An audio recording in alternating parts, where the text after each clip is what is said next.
Good morning everyone. आज हमें इस लेक्चर के माध्यम से मध्य प्रदेश के अपने अध्ययन को आगे बढ़ाना है और आज हम पढ़ने जा रहे हैं मध्य प्रदेश का गठन एवं विभाजन, अर्थात मध्य प्रदेश का गठन कैसे हुआ था और इसका विभाजन कैसे हुआ है। इन चीज़ों का हमें अध्ययन करना है।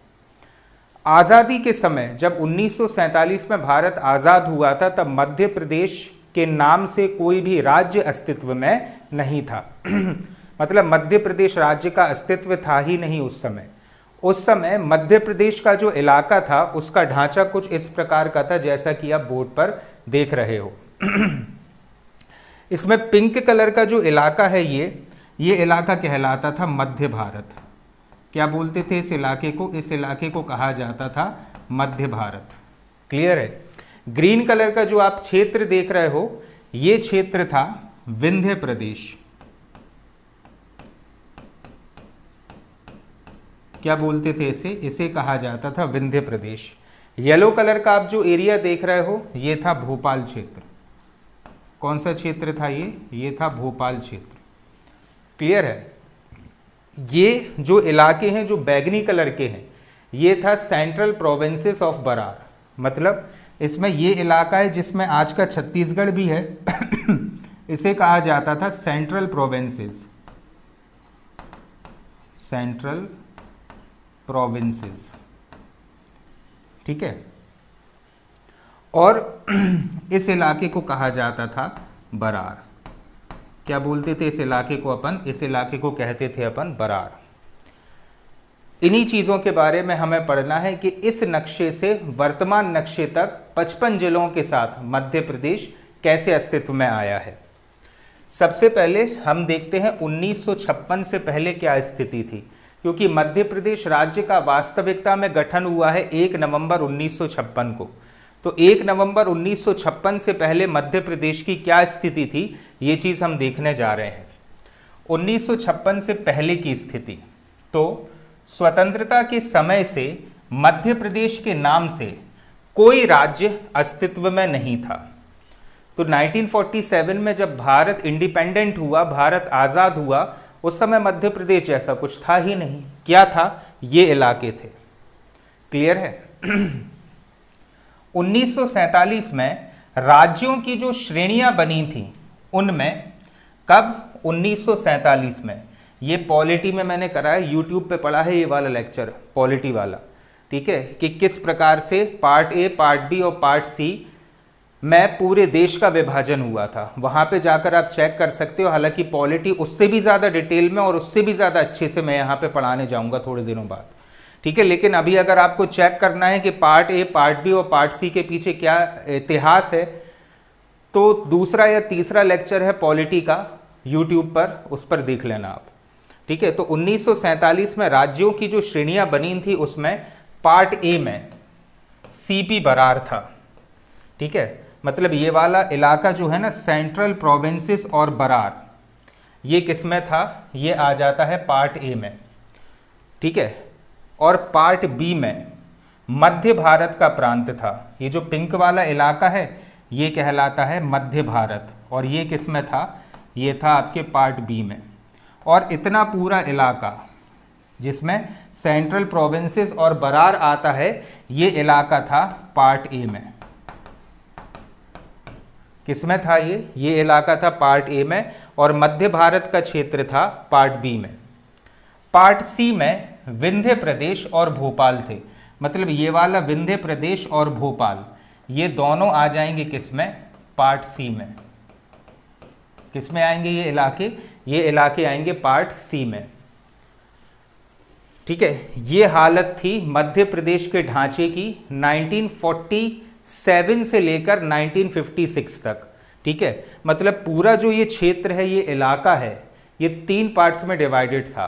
पार्ट ए में ये बैगनी वाला क्षेत्र था पूरा जिसमें आ जाएगा आपका सेंट्रल प्रोविंसेस और बरार का क्षेत्र। पार्ट बी में मध्य भारत था। ये वाला पिंक वाला इलाका किसका है? मध्य भारत का। तो ये किस में आता था? पार्ट बी में। और पार्ट सी में 2 रियासतें थी, एक था विंध्य प्रदेश और एक था भोपाल। ये हालत थी मध्य प्रदेश की 1956 से पहले पूरे इलाके बटे हुए थे पार्ट ए, पार्ट बी और पार्ट सी में। ठीक है, अब अपन थोड़े सूक्ष्मता से पढ़ते हैं सीपी बरार के लिए, मतलब बैगनी वाले इलाके में क्या फेरबदल हुए वो हम पढ़ने जा रहे हैं। सीपी बरार क्या था? ये वाला बैगनी कलर का इलाका कहलाता था सीपी बरार। ठीक है, तो 1947 में सीपी बरार में दो चीज़ें हैं, एक तो सेंट्रल प्रोविंसेस है और एक है बरार। ठीक है, सीपी बरार पार्ट ए में शामिल राज्य था जिसके अंतर्गत छत्तीसगढ़, आज का छत्तीसगढ़, विदर्भ और महाकौशल शामिल थे। अब जो जबलपुर वाले इलाके हैं, जबलपुर वाले इलाके को कहा जाता है महाकौशल, और उसी के पास में जो इलाका है वो कहलाता था विदर्भ। तो आज का छत्तीसगढ़, विदर्भ और महाकौशल का क्षेत्र उस समय के सीपी बरार में शामिल था। ये पूरा इलाका देखो, आज का छत्तीसगढ़ है, ये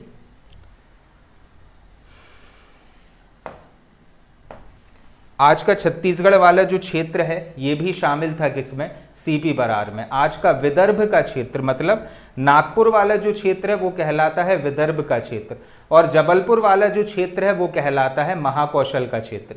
तो आज का छत्तीसगढ़, विदर्भ और महाकौशल उस समय की सीपी बरार का हिस्सा था, और पूरा सीपी बरार शामिल था पार्ट ए में।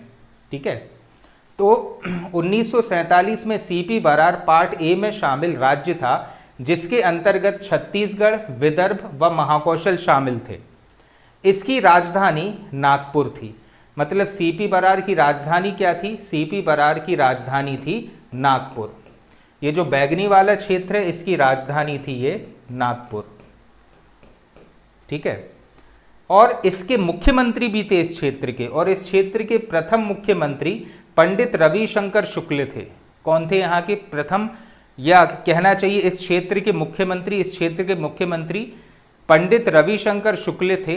और जब मध्य प्रदेश का पुनर्गठन होगा ना 1 नवंबर 1956 को, उस समय मध्य प्रदेश के भी प्रथम मुख्यमंत्री पंडित रविशंकर शुक्ल थे। तो कॉम्पिटिटिव एग्जाम्स में ये क्वेश्चन अक्सर आता है कि मध्य प्रदेश के प्रथम मुख्यमंत्री पंडित रविशंकर शुक्ल मध्य प्रदेश के गठन से पहले किस क्षेत्र के मुख्यमंत्री थे? तो वे थे किसके? सीपी बरार के। और यहाँ के राज्यपाल थे ई राघवेंद्र राव। कौन थे यहाँ के राज्यपाल? यहाँ के राज्यपाल थे ई राघवेंद्र राव। पंडित शुक्ल पुनर्गठित मध्य प्रदेश के भी पहले मुख्यमंत्री थे। तो मध्य प्रदेश के पुनर्गठन के बाद जो पहले मुख्यमंत्री रहे हैं वे भी थे कौन? पंडित रविशंकर शुक्ल। 2 मिनट में जल्दी से रिवाइज करते हैं इस स्लाइड को। इस स्लाइड में हमने ये पढ़ा कि 1956 में जब मध्य प्रदेश का गठन हुआ, उस समय या उसके पहले मध्य प्रदेश जैसा कोई राज्य अस्तित्व में नहीं था। ये पूरा क्षेत्र पार्ट ए, पार्ट बी और पार्ट सी में विभाजित था। पार्ट ए में आ जाएगा ये वाला सीपी बरार, सेंट्रल प्रोविंसेस और बरार का क्षेत्र, जिसमें वर्तमान के छत्तीसगढ़, महाकौशल और विदर्भ क्षेत्र शामिल हैं। पार्ट बी में आ जाएगा मध्य भारत का क्षेत्र, ये वाला क्षेत्र आ जाएगा किसमें? पार्ट बी में। और पार्ट सी में आ जाएगा विंध्याचल और भोपाल का क्षेत्र। फिर हमने पढ़ा सीपी बरार के लिए, तो सीपी बरार में हमने ये पढ़ा कि आज का जबलपुर, विदर्भ और महाकौशल के क्षेत्र को मिलाकर बना था उस समय का सीपी बरार, जो हमारे मैप में बैगनी कलर का दिया है, और ये पार्ट ए में शामिल था। सीपी बरार के पहले मुख्यमंत्री पंडित रविशंकर शुक्ल थे, और यहाँ के जो राज्यपाल थे वे ई राघवेंद्र राव थे। और यही पंडित रविशंकर मध्य प्रदेश के पुनर्गठन के बाद मध्य प्रदेश के भी पहले मुख्यमंत्री रहे थे। ये चीज़ हमने इस स्लाइड में पढ़ी है। दूसरा अपन पढ़ते हैं मध्य भारत के लिए। फिर से देख लो इस मैप के अनुसार मध्य भारत कौन सा इलाका है। जो पिंक कलर का इलाका है ये है हमारा मध्य भारत का क्षेत्र। कौन सा क्षेत्र है ये? मध्य भारत का क्षेत्र। अब इसको वास्तविक मैप में देखते हैं हम। ये इलाका है मध्य प्रांत। देखो कंफ्यूज मत होना, मध्य प्रांत और मध्य भारत में जो सेंट्रल प्रोविंसेस है, सेंट्रल प्रोविंसेस की ही हिंदी है मध्य प्रांत। ठीक है, तो ये इलाका हो गया मध्य प्रांत और ये हो गया बरार, और ये शामिल था पार्ट ए में। ठीक है, ये वाला जो इलाका है जिसमें ग्वालियर और इंदौर आएंगे, ये इलाका है मध्य भारत का,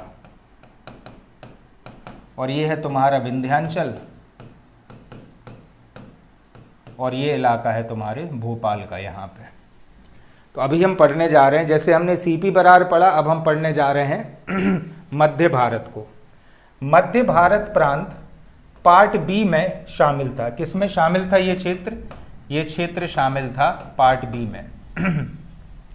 22 अप्रैल 1948 को, डेट याद रखना कब की बात है, 22 अप्रैल 1948 को 25 रियासतों के साथ यह अस्तित्व में आया। क्योंकि जब भारत आज़ाद हुआ था ना, तो भारत बहुत सारी छोटी छोटी सी रियासतों में विभाजित था। तो इस क्षेत्र की जो 25 रियासतें हैं, उन 25 रियासतों का एकीकरण किया गया, और इन 25 रियासतों का एकीकरण करने के बाद मध्य भारत क्षेत्र अस्तित्व में आया। मध्य प्रांत की राजधानी, मध्य प्रांत नहीं एक्चुअल में वो मध्य भारत है, मध्य भारत की राजधानी 6 माह के लिए ग्वालियर तथा 6 माह के लिए इंदौर हुआ करती थी। अब देखो जो छोटी छोटी सी रियासतें थी, उन छोटी छोटी सी रियासतों में 2 बड़ी रियासतें भी शामिल थी इस क्षेत्र में, और वे थे ग्वालियर के सिंधिया, ठीक है, और इंदौर क्षेत्र के होलकर। कौन सी 2 रियासतें थी?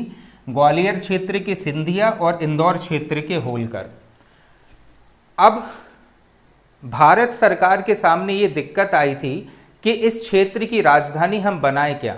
जो छोटी रियासतें थी वो तो कुछ कह नहीं रही थी। अब सिंधियों की राजधानी ग्वालियर को अगर हम मध्य भारत की राजधानी बना देते तो होलकर नाराज हो जाएंगे, और होलकरों की राजधानी इंदौर को अगर हम मध्य भारत की राजधानी बना देते हैं तो सिंधिया नाराज हो जाएंगे। इसीलिए फिर ये डिसीजन लिया गया कि इस पूरे क्षेत्र, मध्य भारत क्षेत्र की हम 2 राजधानियां बनाएंगे। 6 माह के लिए रहेगी ग्वालियर, तो 6 माह के लिए रहेगी इंदौर। इसलिए कहा गया है यहाँ पर कि इस क्षेत्र की राजधानी 6 माह के लिए ग्वालियर थी और 6 माह के लिए इंदौर रहती थी। 1946 से 1948 की अवधि में यहाँ एक निर्वाचित मंत्रिमंडल ने शासन किया। मतलब देश की आज़ादी से पहले 1946 से लेकर 1948 तक का जो समय था, वहाँ पर या इन 2 सालों में एक निर्वाचित मंत्रिमंडल ने यहाँ पर शासन किया था, जिसके प्रमुख लीलाधर जोशी थे। कौन थे यहाँ के प्रमुख? लीलाधर जोशी। लेकिन 1956 के समय जब इस मध्य भारत के प्रांत को वर्तमान मध्य प्रदेश का हिस्सा बनाया गया, उस समय यहाँ के मुख्यमंत्री थे श्री तखतमल जैन। कौन थे यहाँ के मुख्यमंत्री? श्री तखतमल जैन। क्लियर है? तो क्या समझ में आया? मध्य भारत के क्षेत्र, मध्य भारत का क्षेत्र ये वाला इलाका है जो कि पार्ट बी में शामिल था। कौन से पार्ट में? पार्ट बी में ये इलाका शामिल था। और इस इलाके का जो गठन है वो 25 रियासतों को मिलाकर 22 अप्रैल 1948 को हुआ था। भारत आज़ाद हो गया, फिर छोटी छोटी सी रियासतों को मिलाया और इतने बड़े मध्य भारत प्रांत का गठन किया।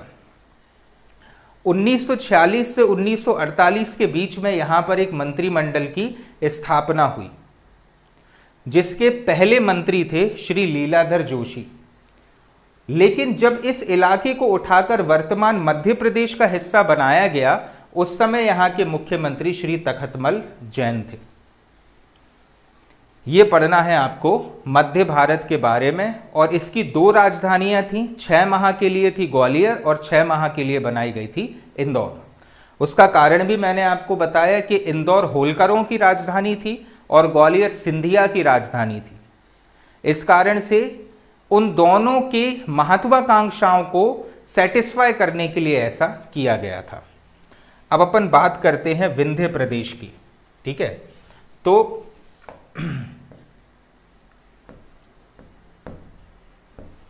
ये वाला जो इलाका है, ये इलाका था कौन सा? विंध्य प्रदेश का। और हमने ये देखा कि विंध्य प्रदेश को 1947 में पार्ट सी में, कौन से पार्ट में, पार्ट सी में शामिल किया था। ठीक है, अब ध्यान से देखना, 1947 में भारत की स्वतंत्रता के बाद, क्योंकि ये इलाका जो है आज का बुंदेलखंड है, ये इतना इलाका कौन सा है, ये इतना इलाका है हमारा बुंदेलखंड, और ये इतना इलाका है बघेलखंड, मतलब रीवा वाला क्षेत्र। तो अगर सांस्कृतिक रूप से देखें तो सांस्कृतिक रूप से आज का बुंदेलखंड और बघेलखंड उस समय का विंध्य प्रदेश था। ठीक है, तो 1947 में भारत की स्वतंत्रता के बाद बुंदेलखंड और बघेलखंड की 38 रियासतें, कितनी रियासतें थी, छोटी छोटी सी 38 रियासतें को मिलाकर विंध्य प्रदेश अर्थात पार्ट सी का निर्माण हुआ, जो मार्च 1948 में अस्तित्व में आया। क्लियर है? तो कितनी रियासतें शामिल हुई इसमें, 38 रियासतें शामिल हुई, कहाँ की, बुंदेलखंड और बघेलखंड की, और इस प्रकार मार्च 1948 में यह क्षेत्र अस्तित्व में आया। इस राज्य को रीवा तथा बुंदेलखंड दो इकाइयों के रूप में देखा गया। मतलब ये जो पूरा इलाका था ना विंध्य प्रदेश, इसका एक पार्ट था रीवा क्षेत्र और एक पार्ट था बुंदेलखंड क्षेत्र। और इसके राज प्रमुख, मतलब देखो वर्तमान की जो प्रशासनिक व्यवस्था है वो लागू नहीं थी यहाँ पर। यहाँ पर अभी भी राजा हुआ करता था और राजा के अधीन प्रधानमंत्री होता था, क्योंकि हम बात कर रहे हैं 1948 की। ठीक है, 1948 में तो हमारा संविधान भी लागू नहीं हुआ था, तो मुख्यमंत्री जैसी चीज यहाँ पर नहीं होती थी। ठीक है, तो बुंदेलखंड और बघेलखंड क्षेत्र की 38 रियासतों को मिलाया गया और विंध्य प्रदेश का सृजन हुआ, जो दो इकाइयों में विभाजित था। एक इकाई थी हमारी बुंदेलखंड और एक इकाई थी रीवा क्षेत्र। और यहाँ के जो राज प्रमुख मतलब राजा थे वो रीवा के महाराजा मार्तंड सहदेव थे। कौन थे यहाँ के राजा? यहाँ के राजा थे रीवा के महाराजा मार्तंड सहदेव। और कप्तान अवधेश प्रताप सिंह एवं श्री कामता प्रसाद सक्सेना के नेतृत्व में बघेलखंड एवं बुंदेलखंड में मंत्रिमंडल बने। तो बिल्कुल अलग ही प्रशासनिक ढांचा चल रहा था कहाँ का, विंध्य प्रदेश का। 1947 में आजादी के बाद क्या हुआ था? हुआ ये था कि उस समय बुंदेलखंड और बघेलखंड की 38 रियासतों का एकीकरण किया गया और उसके बाद मार्च 1948 में विंध्य प्रदेश का सृजन हुआ, जिसे बाद में पार्ट सी में शामिल किया गया। यहाँ के अपने एक अलग राजा थे और यहाँ के राजा नियुक्त हुए थे रीवा के राजा मार्तंड सहदेव, और रीवा के राजा के अधीन काम करने वाले उनके दो विश्वास पात्र व्यक्ति थे, कप्तान अवधेश प्रताप सिंह। कप्तान अवधेश प्रताप सिंह मुख्यमंत्री बने रीवा क्षेत्र के, और श्री कामता प्रसाद सक्सेना मुख्यमंत्री बने बुंदेलखंड क्षेत्र के। ये इतिहास है विंध्य प्रदेश का। और फिर बाद में विंध्य प्रदेश को उठाकर डाल दिया पार्ट सी में। आई बात समझ में? भाई विंध्य प्रदेश कैसे बना? बुंदेलखंड और बघेलखंड की 38 रियासतों का एकीकरण किया गया और मार्च 1948 में स्थापना हुई किसकी? विंध्यांचल क्षेत्र की या विंध्य प्रदेश की। और रीवा के जो महाराजा थे मार्तंड सहदेव, वो यहाँ के राजा नियुक्त हुए। उन्हीं के अधीन कप्तान अवधेश प्रताप सिंह की अध्यक्षता में रीवा क्षेत्र में और कामता प्रसाद सक्सेना के अधीन बुंदेलखंड क्षेत्र में अलग अलग मंत्रिमंडलों की नियुक्ति हुई। ये स्थिति थी कहाँ की? ये स्थिति थी विंध्य प्रदेश की। और अगर अपन बात करें भोपाल की, तो भोपाल अपने आप में एक अलग ही रियासत हुआ करता था। इसकी राजधानी भोपाल थी और ये बाद में पार्ट सी में शामिल कर लिया गया था। तो सीपी बरार का जो हिस्सा है वो शामिल था पार्ट ए में, मध्य भारत का जो हिस्सा है वो शामिल हुआ पार्ट बी में, और विंध्य प्रदेश और भोपाल ये दोनों चीजें शामिल हुई पार्ट सी में। ठीक है, अब इसके बाद 1953 में गठित हुआ पुनर्गठन आयोग। ठीक है, सैयद फजल अली की अध्यक्षता में, जिसे कहा जाता है फजल अली आयोग। ठीक है, क्या हुआ है देखो, आजादी के बाद भारत के अलग अलग इलाकों से उनके इलाकों के पुनर्गठन की मांग आने लगी थी और इसी के आधार पर आंध्र प्रदेश राज्य का गठन हो चुका था। ये सब मैंने पॉलिटी में समझाया है। ठीक है, अब आंध्र प्रदेश राज्य का तो गठन हो गया आंदोलन वांदोलन करके, आपने एक राज्य का गठन कर दिया तो दूसरे राज्य के क्षेत्रों से भी इस प्रकार की डिमांड सामने आने लगी। तो हुआ क्या कि नेहरू जी की गवर्नमेंट को अलग से किसी ऐसे व्यक्ति के नेतृत्व में एक ऐसी समिति गठित करनी पड़ी जो इस बात की जांच पड़ताल करे कि क्या भाषा के आधार पर राज्यों का पुनर्गठन किया जा सकता है, और उसे ही नाम दिया गया सैयद फजल अली समिति, क्योंकि सैयद फजल अली की अध्यक्षता में इस प्रकार की समिति की स्थापना हुई थी।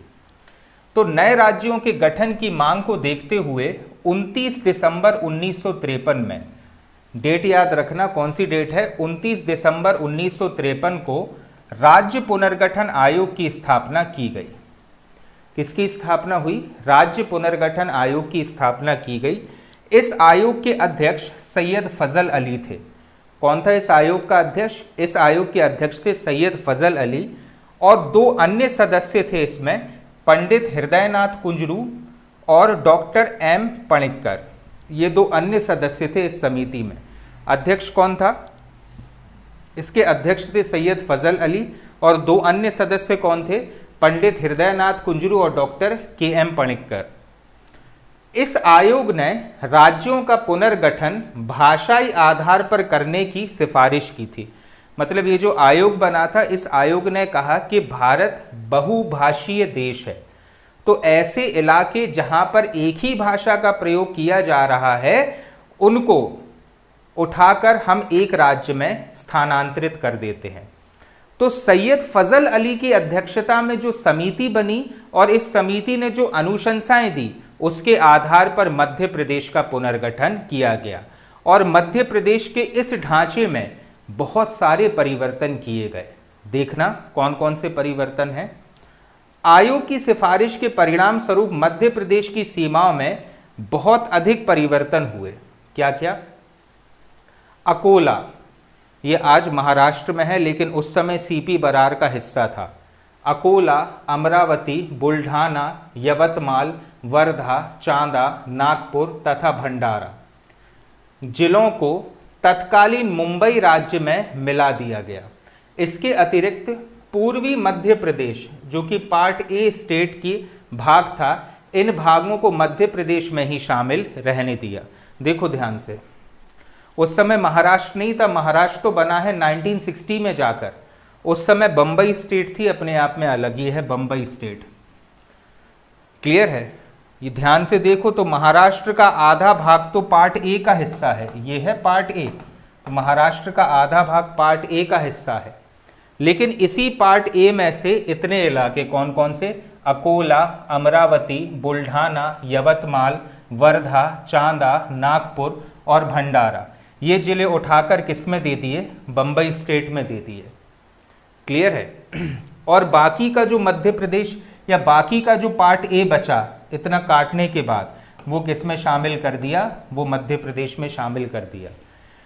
तो अगर पूछा जाए तुमसे कि पार्ट ए में राज्य के पुनर्गठन के समय क्या परिवर्तन हुआ था, तो पार्ट ए में जो परिवर्तन हुआ वो इस प्रकार का था कि अकोला, अमरावती, बुल्ढाना, यवतमाल, वर्धा, चांदा, नागपुर और भंडारा, इन जिलों को उठाया गया पार्ट ए अर्थात सीपी बरार के क्षेत्र से, और किसको दे दिया? ये इलाके दे दिए गए किसे? उस समय की बंबई स्टेट को। बाकी का जो पार्ट ए बचा, उस पार्ट ए को मध्य प्रदेश में शामिल कर दिया गया। मंदसौर जिला, मंदसौर जिला अगर ध्यान दो तो इस इलाके में आता है, नीमच और मंदसौर आते हैं कि नहीं? तो मंदसौर जिले की भानपुरा तहसील के सुनेल टप्पा को छोड़कर अतिरिक्त Madhya Pradesh part B state का भाग राज्य को मध्य प्रदेश में सम्मिलित कर लिया गया। मतलब इसके बारे में समझना कि ये जो मंदसौर इलाके की एक तहसील थी जिसका नाम था भानपुरा तहसील, इस भानपुरा तहसील का एक छोटा सा टुकड़ा था जिसका नाम था सुनैल टप्पा। इस सुनैल टप्पा को दे दिया गया किसे? राजस्थान वाले इलाके को, क्योंकि ये इलाका कौन सा आ जाएगा? राजस्थान का। ये दे दिया गया किसे? राजस्थान वाले क्षेत्र को, और बाकी का पूरा मंदसौर क्षेत्र शामिल कर लिया गया मध्य प्रदेश में। तो ये परिवर्तन हुआ पार्ट बी में, क्योंकि ये इलाका किस में शामिल था? ये इलाका शामिल था पार्ट बी में, क्योंकि ये मध्य भारत का क्षेत्र था। ये इलाका शामिल था पार्ट बी में। मंदसौर क्षेत्र की भानपुरा तहसील का एक छोटा सा कस्बा सुनैल टप्पा, इसे छोड़ दिया गया राजस्थान के पास। बाकी का पूरा इलाका शामिल कर लिया गया मध्य प्रदेश में। पार्ट सी के राज्य विंध्य प्रदेश को भी मध्य प्रदेश में मिलाया गया। मतलब ये वाला इलाका था आपका कौन सा? पार्ट सी। पार्ट सी में कोई परिवर्तन नहीं किया गया, सीधा पार्ट सी उठाया और मध्य प्रदेश में शामिल कर दिया। मतलब पार्ट ए में परिवर्तन हुए, पार्ट बी में परिवर्तन हुए, लेकिन पार्ट सी में कोई परिवर्तन नहीं हुआ। ज्यों का त्यों उठाया और किस में शामिल कर दिया? मध्य प्रदेश में। राजस्थान के कोटा जिले की सिरोंज तहसील को मध्य प्रदेश के विदिशा जिले में जोड़ दिया गया। क्लियर है? ये देखो, हमने राजस्थान को क्या दिया? तो हमने राजस्थान को मंदसौर जिले की भानपुरा तहसील का सुनैल टप्पा क्षेत्र दे दिया। और राजस्थान से क्या लिया? तो हमने राजस्थान के कोटा जिले की सिरोंज तहसील को मध्य प्रदेश के विदिशा जिले में जोड़ दिया। तो एक तहसील दी और एक तहसील ली। दी कौन सी? मंदसौर जिले की भानपुरा तहसील का सुनैल टप्पा क्षेत्र हमने दे दिया किसे? राजस्थान को। और वहां से क्या लिया? तो वहां से राजस्थान के कोटा जिले की सिरोंज तहसील हमने ले ली और किस में शामिल कर दी? विदिशा जिले में शामिल कर दी। और महाराष्ट्र को तो हमने कितने सारे जिले दिए? अकोला, अमरावती, बुल्ढाना, यवतमाल, वर्धा, चांदा, नागपुर और भंडारा। लेकिन महाराष्ट्र से क्या लिया? तो महाराष्ट्र से हमने बरार, महाराष्ट्र से भैंसदेही तहसील ली और इसे बैतूल जिले में शामिल कर दिया। मतलब वर्तमान में मध्य प्रदेश का जो बैतूल क्षेत्र है उसमें शामिल कर दिया हमने किसे? भैंसदेही तहसील को। और ये भैंसदेही तहसील कहाँ से ली थी हमने? ये भैंसदेही तहसील हमने ली थी महाराष्ट्र से। ये परिवर्तन किया गया। ठीक है। इसके बाद मध्य प्रदेश पुनर्गठन के 2 दिन पूर्व, मतलब आप देखना पुनर्गठन कब हुआ है? 1 नवंबर 1956 को मध्य प्रदेश का पुनर्गठन हुआ है। उसके 2 दिन पहले मतलब 30 अक्टूबर 1956 को 3 नए जिले बनाए गए। मध्य प्रदेश के गठन के पहले ही 3 नए जिले बनाए गए थे और वे कौन से थे? सागर से था दमोह क्षेत्र, छिंदवाड़ा से था सिवनी क्षेत्र। देखो पहले पूरा सागर इतना बड़ा इलाका हुआ करता था, सागर से दमोह बना है मध्य प्रदेश के गठन के जस्ट 2 दिन पहले। कब? 30 अक्टूबर 1956 को। छिंदवाड़ा से बना सिवनी। पहले छिंदवाड़ा इतना बड़ा इलाका था लेकिन छिंदवाड़ा से बना दिया गया सिवनी का क्षेत्र। उसके बाद होशंगाबाद से बना नरसिंहपुर। ये पूरा इलाका पहले होशंगाबाद था लेकिन होशंगाबाद को तोड़कर बना दिया नरसिंहपुर। लेकिन जब ये 3 परिवर्तन हुए थे उस समय मध्य प्रदेश का सृजन नहीं हुआ था, तो इन्हें मध्य प्रदेश के सृजन के बाद के परिवर्तन में नहीं गिना जाता। ये तो आपके जनरल नॉलेज के लिए मैंने बता दिया है। क्लियर है? मध्य प्रदेश का गठन तो हुआ है कब? 1 नवंबर 1956 को, लेकिन उसके पहले इस प्रकार के परिवर्तन हुए थे। हमारे 3 जिलों का सृजन जस्ट मध्य प्रदेश के गठन के 3 दिन पहले हुआ था। सागर से बना था दमोह, उसके बाद छिंदवाड़ा से बना था सिवनी और होशंगाबाद से बना था नरसिंहपुर। क्लियर है? इसके बाद 1 नवंबर 1956 को स्थापना होती है किसकी? मध्य प्रदेश की। उपरोक्त सीमाओं में परिवर्तन के पश्चात 1 नवंबर 1956 को मध्य प्रदेश राज्य का गठन हुआ। तो इसके बाद 1 नवंबर 1956 को मध्य प्रदेश राज्य का गठन हुआ और नवगठित मध्य प्रदेश की राजधानी भोपाल बनाई गई। ठीक है, मतलब 1 नवंबर 1956 को जब मध्य प्रदेश का गठन हुआ उस समय मध्य प्रदेश की राजधानी भोपाल बनाई गई, लेकिन उस समय भोपाल कोई जिला नहीं था, भोपाल स्वयं सीहोर जिले की एक तहसील थी। भोपाल को स्वतंत्र जिला इसीलिए नहीं बनाया गया क्योंकि भोपाल पर बेगमों का राज था और वे अपना राजकाज छोड़ना नहीं चाह रही थी। मध्य प्रदेश की राजधानी भी भोपाल थी और भोपाल की जो बेगमें थी उनकी राजधानी भी भोपाल थी। और भोपाल स्वयं किस जिले का हिस्सा था? ये सीहोर जिले का हिस्सा था। देखिए, तात्कालीन समय में, तात्कालीन मतलब उस समय, भोपाल सीहोर जिले की एक तहसील थी और गठन के समय मध्य प्रदेश का कुल क्षेत्रफल 4,43,446 वर्ग किलोमीटर था। कितना बड़ा था ये पूरा क्षेत्र? 4,43,446 वर्ग किलोमीटर का था। और गठन के समय मध्य प्रदेश के पास 43 जिले और 8 संभाग शामिल थे। कितने जिले थे मध्य प्रदेश में? 43 जिले और 8 संभाग थे मध्य प्रदेश में। क्लियर है? फिर से समझना, रिवाइज करते हैं हम। मध्य प्रदेश का गठन हुआ है 1 नवंबर 1956 को और इसके गठन के जस्ट 2 दिन पहले मध्य प्रदेश में 3 जिले बनाए गए। सागर से दमोह, छिंदवाड़ा से सिवनी और नरसिंहपुर क्षेत्र बना था होशंगाबाद, मतलब होशंगाबाद से नरसिंहपुर। और ये जिले जो है पहले भी थे, लेकिन 1932 में अंग्रेजी सरकार ने इन्हें समाप्त कर दिया था प्रशासनिक सुलभता के लिए। ठीक है, अब इन सीमाओं में परिवर्तन के पश्चात 1 नवंबर 1956 को मध्य प्रदेश राज्य की स्थापना होती है और इस प्रकार नई स्थापना में मध्य प्रदेश की राजधानी बनाई गई भोपाल। क्यों? और भोपाल उस समय जिला नहीं था, ये स्वयं सीहोर जिले का एक हिस्सा था। क्लियर है? और उस समय जो नया मध्य प्रदेश बना था, ये वाला मध्य प्रदेश, अपन ने part A, part B, part C में परिवर्तन देखा, उसके बाद ये वाला मध्य प्रदेश बना। तो इसमें इसका कुल क्षेत्रफल 4,43,446 वर्ग किलोमीटर का था और इसमें कुल 43 जिले और 8 संभाग शामिल थे। कितने जिले थे इसमें? 43 जिले थे और 8 संभाग थे। फिर बारी बारी से इसमें परिवर्तन होता गया। जैसे देखना, 26 नवंबर 1972 को भोपाल और राजनंदगांव, यह आता वर्तमान छत्तीसगढ़ में, भोपाल और राजनंदगांव 2 नए जिले बनने के पश्चात कुल जिलों की संख्या कितनी हो गई? 45। क्योंकि जब मध्य प्रदेश का गठन हुआ था तब जिलों की संख्या कितनी थी? 43। लेकिन 2 नए जिले बनाए गए, कौन कौन से? भोपाल और राजनंदगांव, और जिलों की संख्या कितनी हो गई? 45। 25 मई 1998 को VR दुबे आयोग की स्थापना हुई और इस आयोग की अनुशंसा पर 10 नए जिले गठित किए गए। तो 45 + 10 कितनी हो गए? 55।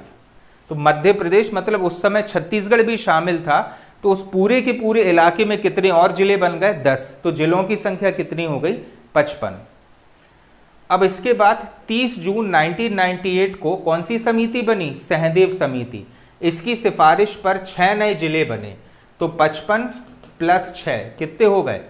61। तो इस प्रकार 30 जून 1998 को मध्य प्रदेश में 12 संभाग तथा कुल 61 जिले शामिल थे और क्षेत्रफल की दृष्टि से यह देश का सबसे बड़ा राज्य था। कौन सा? मध्य प्रदेश। कब की बात है? 30 जून 1998 को मध्य प्रदेश में कितने संभाग थे? 12 संभाग। और कितने जिले थे? 61 जिले। और उस समय मध्य प्रदेश संपूर्ण भारत का सबसे बड़ा राज्य भी था। राज्य गठन के पश्चात, मतलब मध्य प्रदेश का गठन हो गया था 1 नवंबर 1956 को। उस समय से लेकर इस समय तक मध्य प्रदेश के पश्चिमी और मध्यवर्ती इलाकों का विकास अधिक हुआ, जबकि पूर्वी इलाके पर अगर हम चले जाएं, मतलब हम छत्तीसगढ़ के क्षेत्र पर अगर चले जाएं, तो पूर्वी मध्य प्रदेश अत्यधिक दुर्गम और आदिवासी बाहुल्य क्षेत्र था। अत्यधिक दुर्गम मतलब पहाड़ी वाला इलाका था, नदियां बहुत सारी थीं और आदिवासी जनसंख्या यहाँ पर ज़्यादा रहती थी। इस कारण से पूर्वी मध्य प्रदेश का विकास नहीं हुआ। तो पूर्वी मध्य प्रदेश को भी डेवलप करने के लिए भारत सरकार ने सोचा चलो एक काम करते हैं कि इसे एक नया राज्य का ही दर्जा दे देते हैं, और इस प्रकार राज्य पुनर्गठन विधेयक सन 2000 पारित हुआ। अब इससे क्या हुआ? तो इससे यह परिवर्तन हुआ कि मध्य प्रदेश पुनर्गठन विधेयक सन 2000 के तहत 1 नवंबर सन 2000 को, डेट क्या है, 1 नवंबर सन 2000 को मध्य प्रदेश से पृथक एक नए राज्य छत्तीसगढ़ की स्थापना की गई। मध्य प्रदेश से अलग करके एक नया राज्य छत्तीसगढ़ अस्तित्व में आया 1 नवंबर सन 2000 को। अविभाजित मध्य प्रदेश के 61 जिलों में से पूर्वी मध्य प्रदेश के 16 जिलों को नवगठित छत्तीसगढ़ राज्य में शामिल कर दिया। जैसे अपन ने अभी देखा था कि मध्य प्रदेश में 30 जून 1998 को जिलों की संख्या हो गई थी कितनी, 61, और संभागों की 12। लेकिन जब छत्तीसगढ़ की स्थापना हुई तो उस समय 61 जिलों में से 16 जिले कहां चले गए, छत्तीसगढ़ में, और 2 संभाग भी चले गए कहां, छत्तीसगढ़ में। 3 संभाग भी चले गए छत्तीसगढ़ में। और छत्तीसगढ़ के गठन के पश्चात मध्य प्रदेश जो विभाजित हो गया था उसमें 9 संभाग और 43 जिले शेष रह गए। ठीक है, तो मध्य प्रदेश का जब पुनर्गठन हुआ तो कितने जिले शेष रह गए यहां पर रह गए 45 जिले और 9 संभाग। 9 संभाग और 45 जिले शेष बचे मध्य प्रदेश में। परंतु क्षेत्रीय विकास के दृष्टिकोण से नए राज्यों की मांग उठने के कारण 15 अगस्त 2003 को बोस समिति, कौन सी समिति, बोस समिति की सिफारिश पर 3 नए जिले बने। क्योंकि देखो क्या होता है कि अगर कोई सा क्षेत्र, जैसे छत्तीसगढ़ बना दिया गया, छत्तीसगढ़ के अलावा भी मध्य प्रदेश के ऐसे बहुत से इलाके थे जिनका डेवलपमेंट सही तरीके से नहीं हो पा रहा था। जैसे हमारा बुंदेलखंड स्वयं एक ऐसा इलाका है जिसका डेवलपमेंट मालवा के कंपैरिजन में बहुत कम हो रहा है।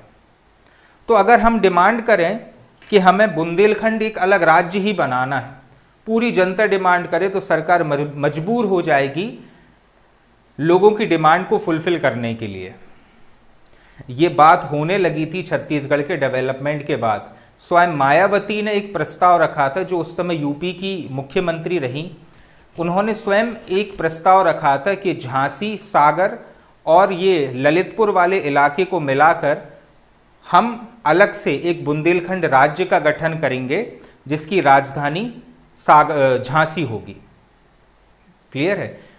हालांकि उनका एक बात रखी थी उन्होंने, लेकिन अगर वो बात तूल पकड़ जाए तो हो सकता है कि बुंदेलखंड एक नए राज्य का भी गठन हो जाए। तो आप ये सोचिए कि छत्तीसगढ़ को एक राज्य बना दिया गया, उसका आधार ये था कि छत्तीसगढ़ का विकास नहीं हो पा रहा था। तो दूसरे क्षेत्रों के जो नेता थे उन्होंने भी डिमांड रखनी शुरू कर दी कि भाई हमारे क्षेत्र को भी आप एक नए राज्य का दर्जा दो, हमको भी मध्य प्रदेश से अलग करो। तो राज्य बनाना बहुत दिक्कत वाली बात है, जिला बनाना बहुत सुलभता से जिले बन जाते हैं। इसलिए स्थापना हुई थी किसकी, बोस समिति की। और बोस समिति की अनुशंसा पर ही 3 नए जिले बनाए गए। कब? 15 अगस्त वर्ष 2003 को। मध्य प्रदेश का जब गठन हुआ था तो मध्य प्रदेश में जिलों की संख्या थी 45, लेकिन 15 अगस्त 2003 को 3 नए जिले बन गए। खंडवा से बना बुरहानपुर। ध्यान से देखो तो ये इलाका है कौन सा, खंडवा का क्षेत्र, और खंडवा से बना कौन सा जिला, बुरहानपुर जिला। उसके बाद गुना से बना अशोकनगर। क्लियर है? ये वाला क्षेत्र है गुना का क्षेत्र। ठीक है, इससे निकाल दिया क्या, अशोकनगर। और उसके बाद शहडोल से बना अनूपपुर। तो ध्यान से देखो, ये इलाका है शहडोल का और ये इलाका है अनूपपुर का। तो शहडोल से बना दिया गया क्या, अनूपपुर। तो ये 3 परिवर्तन हुए थे कब, 15 अगस्त 2003 को। 45 जिले थे और इन तीनों को मिलाकर जिलों की संख्या हो गई कितनी, 48। इसके बाद इसी क्रम में 17 मई वर्ष 2008, डेट याद रखना, 17 मई वर्ष 2008 को अलीराजपुर एक नवीन जिला झाबुआ से पृथक करके बनाया गया, जिसमें अलीराजपुर, जोबट और भाबरा 3 तहसीलें जोड़ी गई। कौन कौन सी तहसील थी? स्वयं अलीराजपुर, जोबट और भाबरा तहसील जोड़ी गई और यह प्रदेश का 49वां जिला था। कौन सा जिला था यह प्रदेश का? 49वां। ध्यान से देखो, यह है झाबुआ जिला, ठीक है। और इस झाबुआ जिले से ये अलीराजपुर का जो क्षेत्र है वो बाहर कर दिया। और कितनी तहसीलें शामिल की गई इसमें? स्वयं अलीराजपुर, जोबट और भाबरा, ये 3 तहसीलें इसमें शामिल की गई। इसके बाद 24 मई सन 2008 को सिंगरौली प्रदेश का 50वां जिला सीधी जिले से पृथक करके बनाया गया और इसका मुख्यालय बैड़न रखा, ठीक है। देखना, ध्यान से देखो, ये है सीधी क्षेत्र, ये वाला कौन सा क्षेत्र है? ये सीधी। पहले सीधी ये पूरा इलाका हुआ करता था, ठीक है, लेकिन सीधी से पृथक किया किसे? सिंगरौली को 2008 के 24 मई को, और मध्य प्रदेश का ये बना 50वां जिला और इसकी राजधानी रखी गई बैड़न।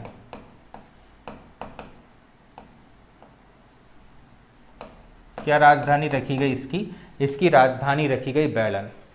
बैड़न इसलिए राजधानी नहीं, मुख्यालय, जिला मुख्यालय, इसका जिला मुख्यालय रखा गया बैड़न। क्यों रखा गया?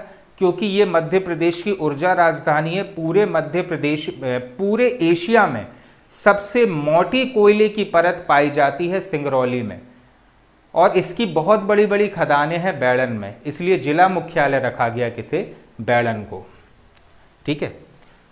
अब इसके बाद 16 अगस्त वर्ष 2013 को, रिमेंबर द डेट, 16 अगस्त 2013 को शाजापुर जिला, यह है कौन सा जिला? शाजापुर। शाजापुर जिले की आगर, बड़ौद और सुसनेर एवं नलखेड़ा 4 तहसीलें, कौन कौन सी? आगर, बड़ौद, सुसनेर और नलखेड़ा तहसीलों को पृथक करके राज्य का 51वां जिला आगर मालवा बनाया गया। कौन सा जिला बनाया गया? आगर मालवा। तो ये कौन सा क्षेत्र है? ये क्षेत्र है आपका आगर मालवा क्षेत्र। क्लियर है? कब बना है ये? 16 अगस्त 2013 को। तो अब आप देख लो कि 50 थे, अब कितने हो गए? ये हो गए 51वां। तो 51वां जिला कौन सा बना है? आगर मालवा। किससे अलग करके? शाजापुर जिले से अलग करके। अब ध्यान से देखो, इसी क्रम में 30 सितंबर वर्ष 2018 को टीकमगढ़ जिले से, कौन सा जिला? टीकमगढ़, ये आ जाएगा यहां पर टीकमगढ़। टीकमगढ़ जिले से अलग करके निवाड़ी, ओरछा और पृथ्वीपुर 3 तहसीलें, कौन कौन सी हैं? निवाड़ी, ओरछा और पृथ्वीपुर तहसीलों के साथ निवाड़ी एक नए जिले के रूप में स्थापित किया, जो मध्य प्रदेश का 52वां जिला हुआ है। ध्यान से देखो मैप को, तो ये है टीकमगढ़ का क्षेत्र और ये है आपका निवाड़ी, मतलब टीकमगढ़ का जो सिर है वो है निवाड़ी क्षेत्र, जिसमें कितनी तहसीलें हैं? इसमें है निवाड़ी, ओरछा और पृथ्वीपुर 3 तहसीलें शामिल हैं और ये मध्य प्रदेश का 52वां जिला है। इसके बाद 18 मार्च 2020 को, अभी कमलनाथ सरकार के आखिरी समय में, 18 मार्च 2020 को कमलनाथ सरकार के समय प्रदेश में 3 नए जिलों का सृजन किया। गुना जिले से बना चाचौड़ा, देखो ये है पूरा गुना का इलाका, ठीक है। गुना के इलाके का ये वाला हिस्सा है चाचौड़ा। कौन सा क्षेत्र बना है? चाचौड़ा। तुम लोगों को अगर याद हो, ये वही समय है जब लॉकडाउन शुरू हुआ था, कोरोना वाला। उस समय कमलनाथ सरकार पर सबसे बड़ा संकट था कि उनके जो विधायक हैं वे बागी होते जा रहे थे। स्वयं दिग्विजय सिंह के भाई इस चाचौड़ा क्षेत्र से चुनाव लड़ते हैं और उनकी एक लंबे समय से डिमांड थी कि हमारे चाचौड़ा क्षेत्र को एक नया जिला बना दिया जाए। तो वे बागी ना हो जाएं, इस कारण से चाचौड़ा को गुना से अलग करके मध्य प्रदेश का 53वां जिला बनाया गया। ऐसे ही सतना जिले से मैहर, ठीक है, ये वाला क्षेत्र आ जाएगा आपका मैहर का, ठीक है। यहां के जो या यहां से जो चुनाव लड़ते हैं वो कोई त्रिपाठी जी हैं। तो त्रिपाठी जी थोड़े बागी किस्म के इंसान हैं। उनका इसी समय वक्तव्य आया था कि मैं ज़रूर बीजेपी से हूँ, त्रिपाठी जी बीजेपी से हैं, मैं ज़रूर बीजेपी से हूँ, लेकिन मैं उसका साथ ज़रूर दूंगा जो मेरे क्षेत्र का विकास करेगा। तो उस समय सांसद बागी हो रहे थे और इस प्रकार का बयान त्रिपाठी जी ने दिया था। तो कमलनाथ सरकार ने सोचा कि ये कांग्रेस ज्वाइन कर सकते हैं, इस वजह से इनके क्षेत्र को विकसित कर दिया जाए। तो इन्होंने मैहर को जो है एक नए जिले के रूप में गठित कर दिया। उज्जैन से नागदा, उज्जैन से नागदा, ये वाला क्षेत्र आ जाएगा आपका नागदा का क्षेत्र, ठीक है। तो गुर्जर थे यहाँ से, उन्होंने आंदोलन किया था, ठीक है, विधायक भी हुए हैं गुर्जर साहब यहाँ से, वो भी कांग्रेस से ही थे। तो कांग्रेस के विधायक बागी तो होते जा रहे थे, तो इनको भी संतुष्ट करने के लिए ही कमलनाथ सरकार ने क्या किया, नागदा को एक नए जिले के रूप में स्थापित कर दिया। और इस प्रकार वर्तमान में जिलों की संख्या मध्य प्रदेश में कितनी हो गई है, 55। और हाल ही में जो जिले स्थापित हुए हैं वे हैं गुना से चाचौड़ा। देखो ध्यान से, ये गुना क्षेत्र का ऊपरी भाग आ जाएगा कौन सा, चाचौड़ा। इसके बाद सतना से मैहर, तो ये है सतना क्षेत्र का मैहर क्षेत्र अब एक नया जिला है, ठीक है। उज्जैन से नागदा, तो ये वाला इलाका है उज्जैन का ये क्षेत्र हो गया नागदा। तो इस प्रकार मध्य प्रदेश में जिलों की संख्या हो गई है 55। ये पूरी विकास यात्रा बार बार देखिए, इसके नोट्स बनाइए, हालांकि नोट्स स्टडी मटेरियल सेक्शन में है, ठीक है। नोट से कुछ नहीं होता है, कितने भी नोट्स तुम लोगों को प्रोवाइड करा दे, कितनी भी किताबें देख लो तुम लोग, तुम्हारी सेल्फ स्टडी से ही तुम्हारा सिलेक्शन होगा, ठीक है। और बस एक बच्चे को सिलेक्शन के लिए थोड़े से गाइडेंस की ज़रूरत होती है, कंसेप्ट समझने के लिए बस गाइडेंस लगता है, बाकी पूरा सिलेक्शन उसकी मेहनत से होता है। ये मैंने क्लास में भी कई बार बोला है कि कोचिंग बार बार कोचिंग पढ़ने से कुछ नहीं होगा। कोचिंग में तो तुम्हारे सिर्फ कॉन्सेप्ट क्लियर होंगे। वो तो जितने बच्चे ये क्लास अटेंड कर रहे हैं, नियर अबाउट आप लोग 100 बच्चे हो जो लोग मुझे डेली देखते हो, जिन्होंने एडमिशन लिया है, तो इन 100 बच्चे के कॉन्सेप्ट तो मैं क्लियर करा दूंगा, लेकिन उसके बाद बाकी तुम्हारी पूरी मेहनत है जो तुम्हें सिलेक्शन दिलाएगी। 70% काम मेरा होता है कि मैं तुम्हारा कॉन्सेप्ट क्लियर कर दूं। 30% जो काम है वो तुम्हारा पर्सनल काम होता है। इतनी मेहनत करो कि कभी भी कोई भी पेपर दे तो मतलब मेहनत इस कदर की कर लो तुम कि तुम्हें पेपर होने का डर ना हो। मतलब पेपर होने के जस्ट 2-3 दिन पहले अगर तुम्हारे यहाँ शादी विवाह आ जाए या कोई पार्टी आ जाए तो तुम आराम से दिल खोल के एंजॉय करो। इस प्रकार की मेहनत तुम लोग कर लो कि टेंशन ना रहे सिलेबस कंप्लीट करने का। ये उद्देश्य है मेरा। क्लियर है? तो अब सब तुम्हारे ऊपर है। तुम इन चीज़ों के खुद के नोट्स बनाओ, बार बार लेक्चर पॉज करके रिवाइंड कर करके देखो। ये सहूलियत है ऑनलाइन लेक्चर में। ऑफलाइन तो एक बार हुआ, हो गया, ख़त्म हो गया। लेकिन ऑनलाइन में क्या होता है, ऑनलाइन में वो लेक्चर हमेशा के लिए तुम्हारे पास आ जाएगा और तुम कभी भी देख लो उस चीज़ के लिए। ठीक है? तो मेरा काम है समझाने का, मानना ना मानना ये तुम्हारा स्वयं का डिसीजन है। मेरे भाई और मेरी बहन, अभी समय है तो आप अच्छी खासी मेहनत कर लो। ठीक है? बाद में आपको इतनी ज़्यादा वैकेंसीज़ मिलेंगी ये कोरोना ख़त्म होने के बाद कि आप स्वयं डिसाइड नहीं कर पाओगे कि हमें जाना कहाँ है। इसलिए अभी अपना लेवल इतना मजबूत कर लो कि कोई भी पेपर दो सटासट निकल जाए। इस टाइम का बहुत फ्रूटफुल तरीके से यूज़ करो। ठीक है, तो आज हम यहीं पर ख़त्म करते हैं कि मध्य प्रदेश में जिलों की संख्या कितनी हो गई है, 55। क्लियर है जी? ठीक है, कल हम देखेंगे मध्य प्रदेश में संभागों के बारे में।